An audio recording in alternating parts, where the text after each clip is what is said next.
In the mid-1990s, Apple was facing a slow and painful collapse. The company was losing money every single quarter. Its market share was shrinking, and most importantly, Apple had completely lost its identity. People no longer understood what Apple stood for. The tech industry was changing fast. Microsoft dominated personal computing. Windows was everywhere. PC manufacturers were cheaper, faster, and easier to explain. Apple instead felt complicated and unfocused. At that time, Apple's product lineup was a mess. There were dozens of computers that looked almost the same. Different models, different names, different configurations. Printers, accessories, software projects, and experimental ideas all competed for attention. Even Apple employees struggled to explain what each product was for. Customers were confused. Sales kept falling. Investors were losing confidence. Apple didn't lack technology, it lacked direction. What made the situation even more ironic was that the person who originally gave Apple its vision was no longer part of the company. In 1985, Steve Jobs was removed from his leadership role. After years of internal conflicts and power struggles, the board took away his operational control. Shortly after, Jobs left the company he had co-founded. In practical terms, Steve Jobs was pushed out of Apple. After leaving, Jobs started over. He founded a new company called Next. The goal was to build advanced computers for universities, researchers, and professionals. The technology was impressive, but the machines were expensive and never reached mass adoption. Financially, Next struggled. At the same time, Jobs acquired a small animation studio from Lucasfilm. That studio was Pixar. For years, Pixar also struggled. Computer animation was risky, the technology was expensive, and success was far from guaranteed. Jobs believed in long-term vision, not quick wins. While Jobs was building elsewhere, Apple continued to decline. By 1996, Apple was losing more than $1 billion per year. Its cash reserves were dangerously low. Some analysts openly discussed bankruptcy as a realistic outcome. Inside the company, morale was collapsing. Outside the company, trust was gone. Apple needed help, fast. That's when the company made a desperate move. Apple acquired Next. Officially, the acquisition was about technology. Apple needed Next's operating system. Unofficially, it was about leadership. Steve Jobs was back.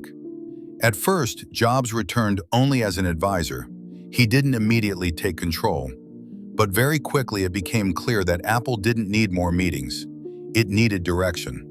Jobs stepped in. One of his first decisions shocked everyone inside the company. He cut most of Apple's products. Entire projects were canceled overnight. Teams that had worked for years were shut down.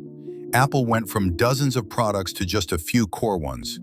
A desktop computer, a laptop computer, one for consumers, one for professionals, nothing else. To many people inside Apple, this felt reckless. Fewer products meant fewer chances to make money. It looked like Apple was intentionally shrinking itself. But Jobs understood something that most companies ignore. Complexity kills focus. Focus creates clarity, and clarity creates value. By removing options, Apple finally understood what it was building and who it was building for. Then Jobs made another controversial decision. He partnered with Microsoft. Yes, Microsoft, Apple's biggest rival. Microsoft invested $150 million into Apple, not because it loved Apple, but because it didn't want Apple to disappear completely. This deal stabilized Apple financially. It reassured investors, and it bought Apple time. But survival alone was not enough. Apple needed a reason to exist again. Jobs believed that reason wasn't technology, it was experience. Apple stopped competing on technical specifications. Instead of asking, "How powerful is this computer?" Apple asked, "How does it feel to use?" Design became central. Products needed to be simple, intuitive, immediately understandable. In 1998, Apple released the iMac. It wasn't the most powerful computer on the market, but it was friendly, colorful, and easy to use. For the first time in years, people were excited about Apple again. Sales increased, public perception shifted. Apple felt relevant, but Jobs wasn't finished. He believed Apple should control the entire user experience: hardware, software, and distribution. This belief led to decisions that many considered insane. Apple entered the music industry, then the phone industry, then physical retail. Every time, critics said the same thing: it's too late. The market is already dominated. Apple can't win here. But Apple wasn't trying to win on features. It was winning on integration. The iPod succeeded because it worked perfectly with iTunes. The iPhone succeeded because it simplified everything. Apple stores succeeded because Apple controlled the experience from start to finish. Slowly, Apple stopped being just a computer company. It became an ecosystem. What truly defines Apple's comeback is not innovation alone, it's discipline. Jobs believed that deciding what not to do was more important than deciding what to do. Every product needed a clear purpose. Every feature had to earn its place. By the early 2000s, Apple was profitable again. By the 2010s, it became one of the most valuable companies in the world.